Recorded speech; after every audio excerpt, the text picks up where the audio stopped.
अस्सलामुअलैकुम जी फ्रेंड्स। आज का जो हमारा टॉपिक है वो वीडियो नंबर 9 है। इसका ए पार्ट है ज़ीरोथ लॉ ऑफ थर्मोडायनामिक्स। हम लोगों ने स्टैटिस्टिकल फिजिक्स की सीरीज़ को स्टार्ट किया हुआ है, तो इस सीरीज़ में हम इन टॉपिक्स पर पिछले वीडियोज़ में बात कर चुके थे। भी देखते जाएं। तो आज की जो हमारे पास वीडियो नंबर है 9 है। इसका ए पार्ट है ज़ीरोथ लॉ ऑफ थर्मोडायनामिक्स। तो आने वाली वीडियोज़ में इन टॉपिक्स पर भी बात करने की कोशिश करेंगे, देखते जाएं। तो अभी फ़िलहाल हाफ सीरीज़ है, तो आइए आज का टॉपिक को स्टार्ट करते हैं। बिस्मिल्लाहिर्रहमानिर्रहीम, सल्लल्लाहु अला मुहम्मद सल्लल्लाहु अलैहि वसल्लम। हमारे पास लॉ है ज़ीरोथ लॉ, फर्स्ट लॉ है, और सेकंड लॉ ऑफ थर्मोडायनामिक्स है। अब जो फर्स्ट है हमारे पास वो ज़ीरोथ लॉ आ जाता है। ये बिल्कुल सिंपल सा है। मिसाल के तौर पर ये हमारे पास एक ऑब्जेक्ट ए है, ये ऑब्जेक्ट बी है। हम कहते हैं ये इसका जो टेम्परेचर है वो हॉट है, ज़्यादा है, और इसका टेम्परेचर कूल्ड है यानी ठंडा है। तो with the passage of time क्या होगा कि ये जो हीट होगी, जो एनर्जी होगी, वो यहाँ से यहाँ कन्वर्ट हो जाएगी। तो विद द पैसेज टाइम गुजरने के साथ साथ साथ क्या हो जाएगा, ये दोनों का ऑब्जेक्ट का जो टेम्परेचर होगा वो सेम हो जाएगा, कॉन्स्टेंट जो हो जाएगा, इक्वल हो जाएगा। ओके। तो अब जो जीरो था वो क्या कहता है कि अगर हम सपोज करते हैं कि तीसरा ऑब्जेक्ट ले लेते हैं जिसको हम सी कहते हैं। अगर इस सी ऑब्जेक्ट को मैं इधर रख दूँ, इन दोनों के सराउंडिंग करीब रख दूँ, इन दो ऑब्जेक्ट्स के, तो अब इस ऑब्जेक्ट का भी जो टेम्परेचर होगा वो इन दोनों की इक्वल हो जाएगा।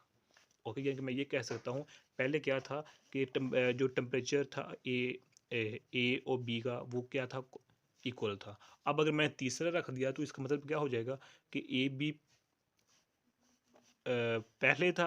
अब जो है मैं इसको ए सी भी लिख सकता हूँ या बी सी भी लिख सकता हूँ। ओके, इसको हम दोबारा देखते हैं। ये मेरे पास दो ऑब्जेक्ट्स, अब मैंने तीसरे ऑब्जेक्ट इधर रख दिया है। इसका टेम्परेचर क्या है, कोल्ड, इसका टेम्परेचर हॉट है। ओके, अब जो एनर्जी होगी वो यहाँ भी जाएगी, ओके, और यहाँ भी आएगी। ओके, तो विद द पैस ऑफ टाइम गुजरने के साथ साथ तीनों का टेम्परेचर सेम हो जाएगा। एक तो ये वे है। सेकंड भी ये है कि ये मेरे पास ये एक ऑब्जेक्ट है, ये बी ऑब्जेक्ट है हमारे पास, और ये सी ऑब्जेक्ट है। ओके, पहला भी था, ये दूसरा भी ये है कि ये हॉटनेस है, इसका टेम्परेचर ज़्यादा, इसका टेम्परेचर कम है, तो एनर्जी यहाँ फ्लो कर रही है। तो जब इन दोनों का टेम्परेचर क्या हो जाएगा, इक्वल हो जाएगा, तो अब ये सी ऑब्जेक्ट है, तो कुछ एनर्जी यहाँ से आएगी, कुछ एनर्जी आएगी, तो इसका टेम्परेचर भी इक्वल हो जाएगा। तो इसको हम ज़ीरोथ लॉ ऑफ थर्मोडायनामिक्स कहते हैं। अच्छा, अब जो ज़ीरोथ लॉ ऑफ थर्मोडायनामिक्स है, इसमें हम जिस तरह मैंने ये बताया कि ए बी को की इक्वल है, बी सी की इक्वल है, इसका मतलब क्या, ए सी की इक्वल है। इस इन अदर वर्ड्स हम ये कहते हैं जो टेम्परेचर T1 है वो T2 की इक्वल है, जो T2 है वो T3 की इक्वल है, या फिर हम ये कह देते हैं कि जो T1 है वो T3 की इक्वल है।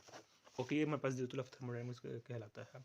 अच्छा, इसका जो 1850 में जो हमारे पास थे रडोल्फ कलाउजीज, रडोल्फ कलाउजीज,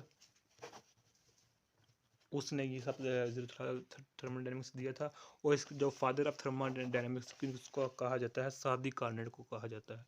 अब ये सादी कार्नेट का जो कंप्लीट नाम है वो है निकोलस लियोनार्ड सादी कार्नेट, इसका ये मुकम्मल नाम है। ओके, तो यही हमारे पास ज़ीरोथ लॉ ऑफ थर्मोडायनामिक्स कहलाता है। तो इसमें देखा जाए कि जो ज़ीरोथ लॉ ऑफ थर्मोडायनामिक्स था, ये हमारे पास फंडामेंटल लॉ है। ओके, ये जो आगे हम लॉ होंगे उसका ये फंडामेंटल लॉ है।